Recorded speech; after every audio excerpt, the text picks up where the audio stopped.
Donald Trump's new acting Navy Secretary, Hung Cao, collapsed under cross-examination before the Armed Services Committee. He made a number of stunning admissions. He admitted that all of his talk about woke this, woke that, shut down Harvard, all BS. He went to Harvard and he was cross-examined brilliantly by Democratic Congressmember Moulton. But another stunning admission, perhaps the most stunning admission, is he said in his opening statement, and then he was questioned about this by a lot of the members who are on this Armed Services Committee.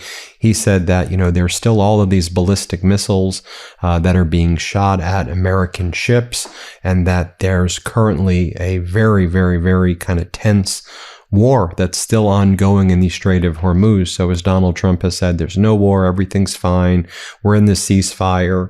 He let it slip, Hung Cao, Donald Trump's acting Navy Secretary, and basically said in his opening statement, then he was cross-examined on this a lot, that no, there's actually an active war that's going on right now that's being covered up by the press, that's being covered up by the military. First, let me show you what went down when Democratic Congressmember Moulton cross-examined Hung Cao, the acting Navy Secretary.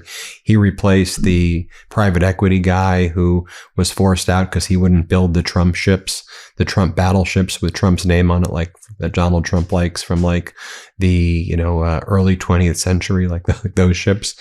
Anyway, here's Hung Cao cross-examined by Democratic Congressmember Moulton. Let's play it. He might help us in the Strait of Hormuz today. Absolutely, sir. And again, when I say the 5, we're talking large ones, and we are investing in a lot of the small ones. And I will turn that over to Admiral Cooper, who can tell you more about the requirements for small unmanned. Well, I'm just wondering, you're requesting $17 billion for a single battleship hull that won't be delivered until 2036. Do you know how many 250,000 drones you could buy for that one Trump-class battleship? Yes, sir, but those drones cannot carry the conventional prompt strike or have 200. Okay, just to put this in perspective, it's 68,000 drones. I think 68,000 drones, when Ukraine is producing 50 to 100, several hundred a month, might help us today in the Strait of Hormuz. I just does not feel like a good investment. Again, sir, the drones can't get there by themselves. It's like the little turtle that sits on your fence post. Someone's got to put it there. It's funny. The Ukrainians managed to get them there. They barely even have a navy. We have 55 times the coastline of Ukraine. They're not. So if they can figure it out, Mr. Secretary, I'd like to think American can figure out too. Yeah. And I thought this was another really good line of questioning by Democratic Congressmember Moulton. Let's play it. Acting Secretary, you told a powerful and very American story of how your family immigrated from Vietnam a few years after the war. I'm proud that our country supported you and your family. Do you think we should do the same for our Afghan allies who are being hunted down by the Taliban right now as we speak?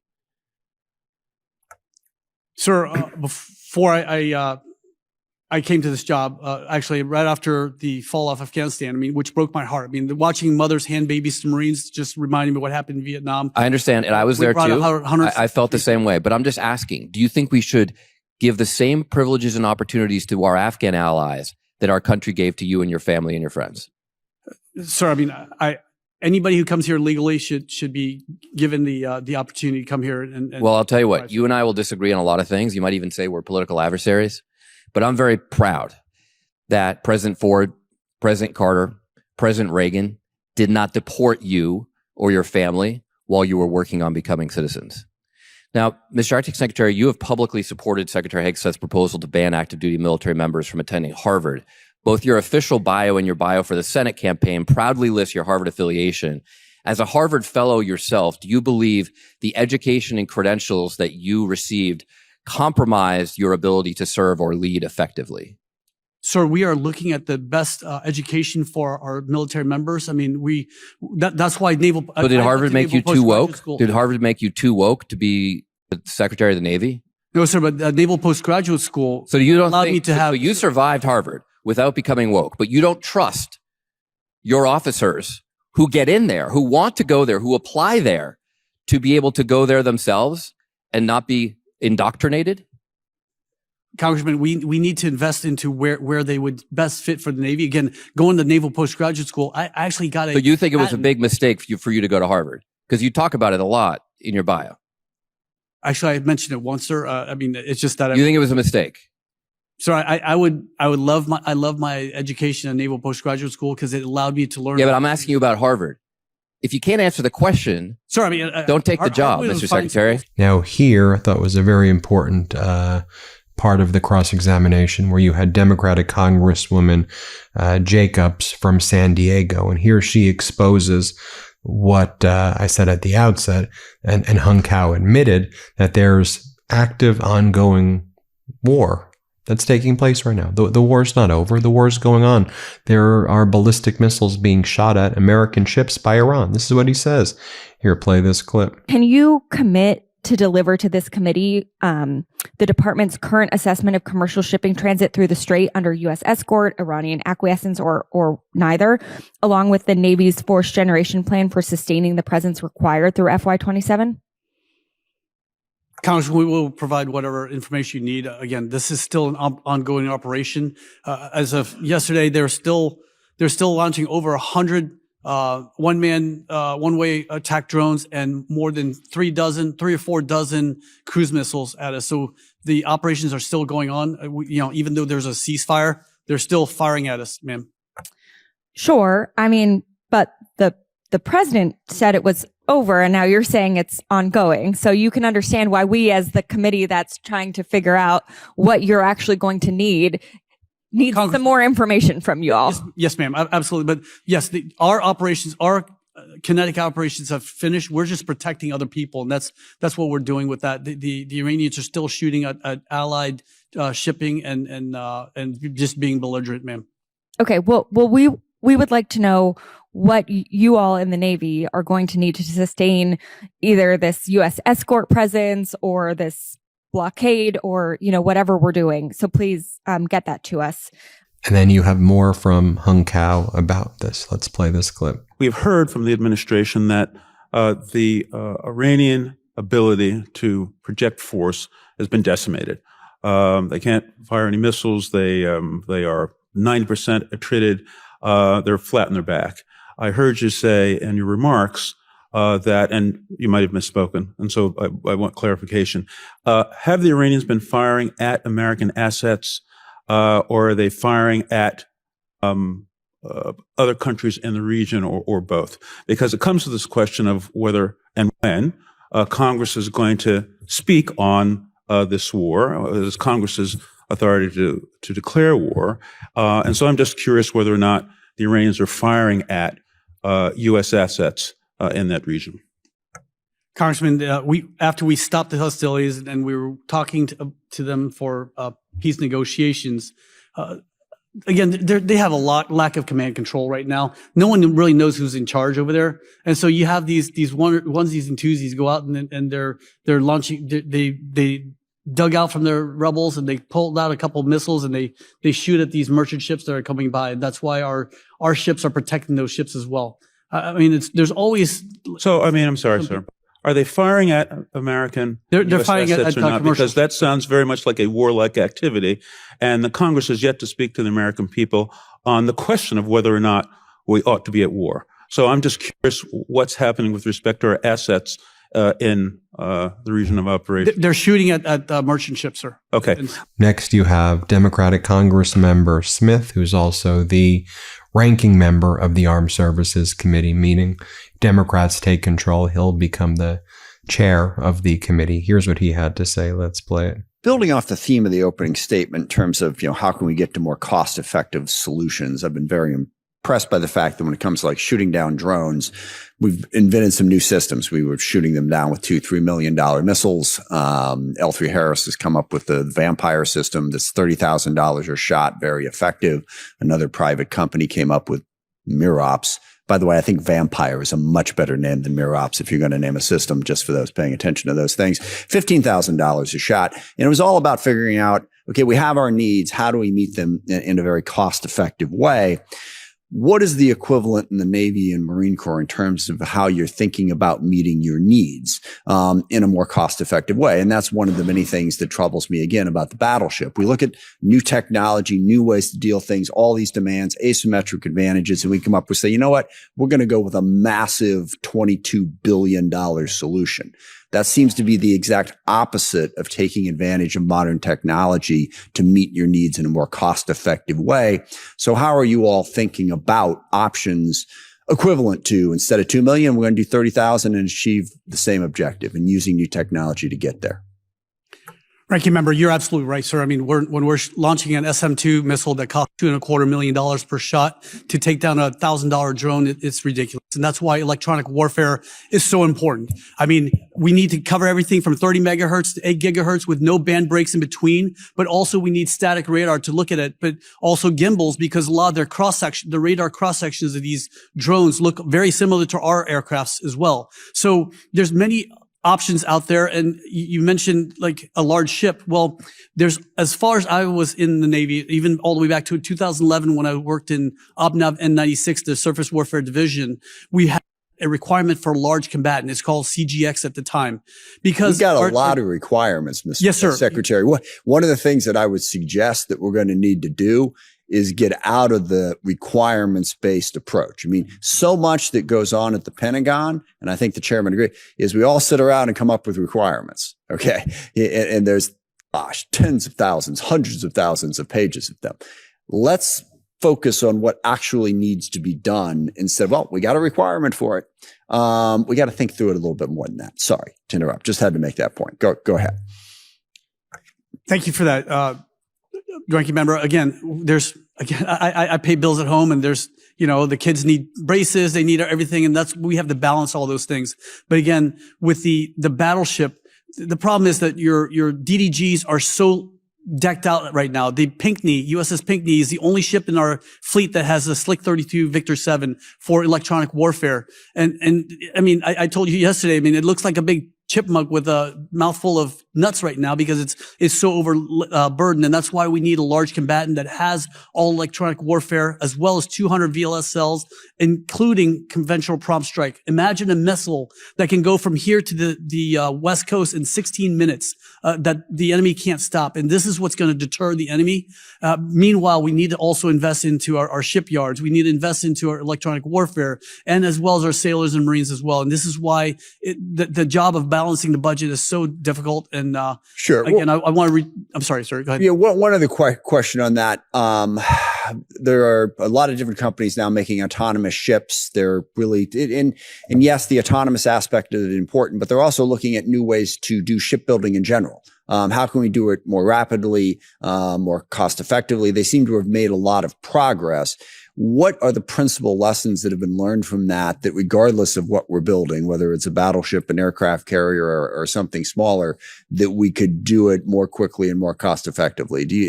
Both Admiral and Mr. Secretary, if you can. Well, again, I'll turn to Admiral Cottle in a second, but it's just about using AI so we can streamline our processes as well as additive manufacturing. But Admiral Cottle?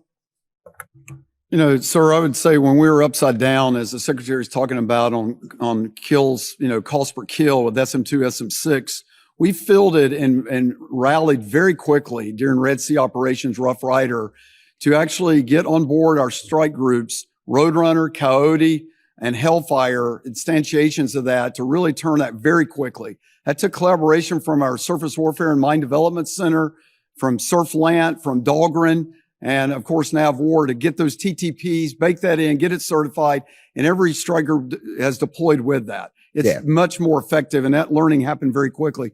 Directed energy, of course, is part of that in electronic warfare. Some of the things that, I'm out of time. I apologize for that. Yeah. I don't want to take too much time, but those are exactly the types of answers that I think we need more of. And this was the part of the opening statement where Hung Kao admitted that you have these missiles that are being shot at U.S. ships. U.S. Navy ships are being shot at, which is being covered up. He let it slip. Let's play it. American sailors and Marines are currently on the front lines of freedom in operations to protect our republic. Lincoln and Bush Carrier Strike Groups and Tripoli Amphibious Raiding Group with the 31st Marine Expeditionary Unit are in the Arabian Sea, protecting merchant ships and stopping illicit shipping by a terrorist regime. Destroyers Arleigh Burke, Bulkley, Oscar Austin, and Gonzalez are protecting our allies in the Mediterranean against cruise missile attacks from Iran. In the Caribbean, Iwo Jima ARG-MU is stopping narco-terrorists from poisoning our Americans with illegal drugs.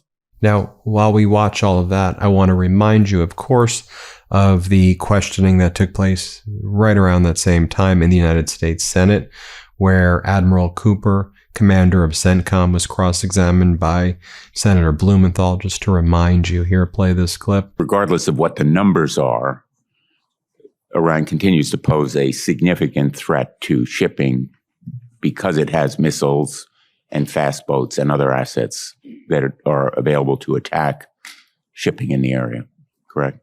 Senator, in each of those cases, their capability have been significantly degraded. If I just use my own professional experience, in 100 transits through the Strait of Hormuz, you would typically see 20 to 40 fast boats, and lately we've seen 2 or 3. So the degradation means it's been significant, but some residual capability does exist. With respect to the threat that remains, your forces were successful in Project Freedom in enabling ships to go through the strait, correct? That's correct, sir. And Project Freedom was stopped for what reason? So I think I'll look back a couple of days ago on the chairman of the Joint Chiefs testimony before the Senate Appropriations Committee. I think he characterized it well. The situation in the Strait of Hormuz is rather complex these days, and I would offer just these quick points. First and foremost, the United States controls via our blockade, which I'd be happy to talk about, the overall flow of commerce going into and out of Iran. The Iranian capability to stop commerce has been dramatically degraded through the straits, but their voice is very loud. And those threats are clearly heard by the merchant industry and the insurance industry. Those are factors. There's certainly factors in energy. But and on top of all Project, I apologize for interrupting, but I'm going to run out of time, as you understand.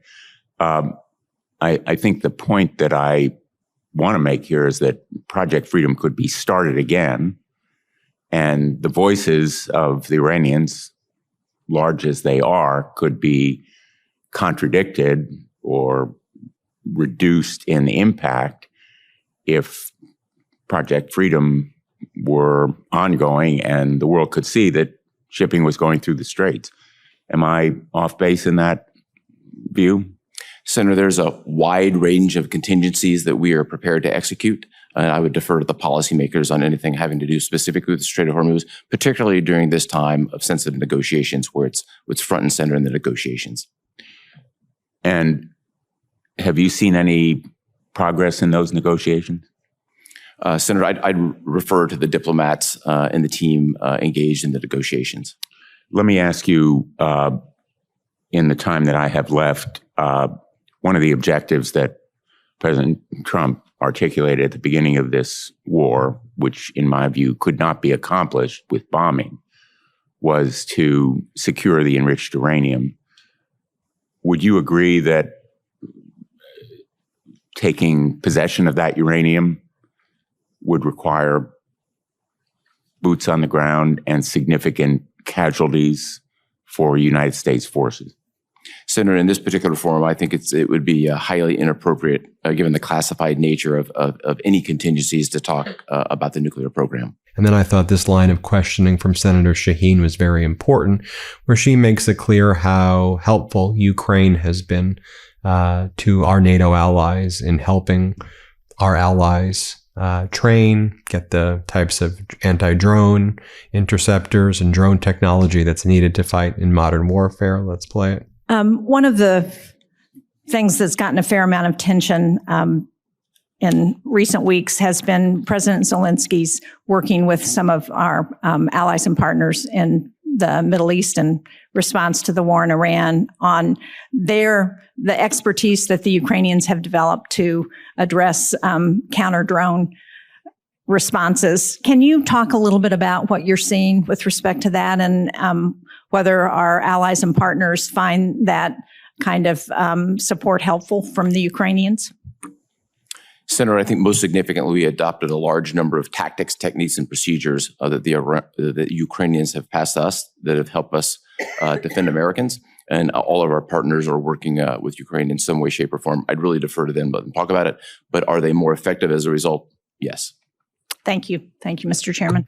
Then there was this line of questioning here from Senator King. Let's play it. General Anderson, talk to me about the loss of soft power in Africa, our abandonment of USAID, and what's happened with the Chinese and the Russians that my understanding is are now filling that gap in addition to the other aggressive actions that they're taking.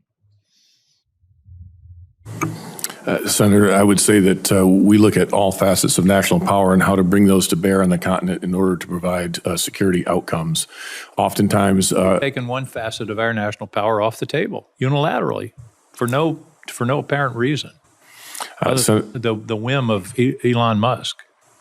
Senator, we work very closely with state, with commerce and energy in order to look at the security requirements on the continent. I have a Foreign Service Commercial Officer joining my staff this summer, along with a liaison from Department of Energy, in order to look at economic opportunities. Not that we have essentially left all of the role that USAID played on the continent. That's gone. Isn't that's a yes or no question? Senator, there are still aid programs that are active on the continent. They are much reduced from what they were before. Much reduced. That's a fair way of stating it. Well, there you have it, folks. Let me know what you think about all of this. Let's hit subscribe. Let's get to 7 million subscribers. Thanks, everybody, for watching. Want to stay plugged in? Become a subscriber to our Substack at MeidasPlus.com. You'll get daily recaps from Ron Filipkowski, ad-free episodes of our podcast, and more exclusive content only available at MeidasPlus.com.